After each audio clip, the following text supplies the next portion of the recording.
Welcome to your Tuesday, December 9th morning update. So I was editing a previous version of this and I was looking at these things and my first thought was granny strings, that hold the glasses, and now I can't unsee that, and maybe perhaps you can't unsee it either. Anyway, Bluetooth earbuds make a great gift. So, images appearing to show Sean Diddy Combs smiling alongside fellow inmates at FCI Fort Dix went viral on social media.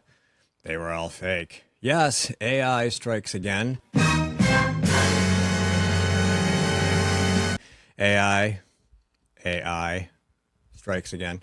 AI has consumed the world, not just energy, but attention, as all sorts of people who have ulterior motives for whatever it is they're up to use AI to try to take advantage or to get clicks or to, say, falsely accuse a vagrant of sexual assault. Brooke Cheneau, 32, pleaded no contest this week after calling the police to her home in St. Petersburg, Florida in October, claiming a man broke into her address and sexually assaulted her, according to court records seen by the Daily Mail. Multiple officers arrived at the scene but found no evidence of any crime, with Cheneau then showing them a picture of a man she said was responsible.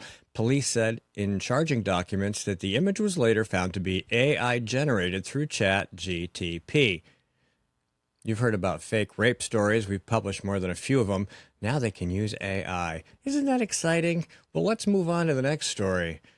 London-based consulting firm Deloitte has come under fire for a second time this year after another foreign government-commissioned report contains potentially AI-generated errors. Canadian government-commissioned Deloitte Healthcare report that cost one province nearly $1.6 million contains potentially AI-generating errors, marking the second country this year to allege the consulting firm's fact-checking shortcomings. The Deloitte report contained false citations pulled from made-up academic papers to draw conclusions for cost-effective analysis and cited real researchers on papers they hadn't worked on. Not new, but now we're using AI to make these mistakes. We also have this from the Epoch Times. From phishing emails generated in perfect English to deep-fake videos impersonating family members, AI tools are being weaponized in ways that exploit trust, erode safety, and overwhelm law enforcement. In the era of AI, a single tool can now produce thousands of personalized phishing attacks or clone a victim's voice in seconds. The proliferation has quickly outpaced previous technology, and the models can adapt quickly. So, to my headline, the new one, this from the FBI. The Federal Bureau of Investigation warns the public about criminals altering photos found on social media or other publicly available sites to use as fake proof of life photos and seemingly real photos or videos of victims, along with demands for ransom payments. Yes, AI kidnapping. Criminal actors typically contact their victims through text message, claiming they have kidnapped their loved one and demand a ransom be paid for their release. Oftentimes, the criminal actors will express significant claims of violence toward the loved one if the ransom is not paid immediately. The criminal actor will then send what appears to be a genuine photo or video of the victim's loved one, which upon close inspection often reveals inaccuracies when compared to confirmed photos of said loved one. The FBI suggests that if you receive one of these things, like most of the texts you get that are suspicious, it's probably fake and a scam. Hey, why don't you just contact that loved one and see if they're okay?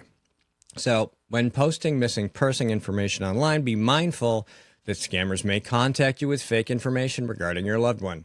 Avoid providing personal information to strangers while traveling. Avoid providing personal information to strangers, period. How about that? Establish a code word only you or your loved one knows that you can use to communicate. Hey, how was your trip to Burkina Faso?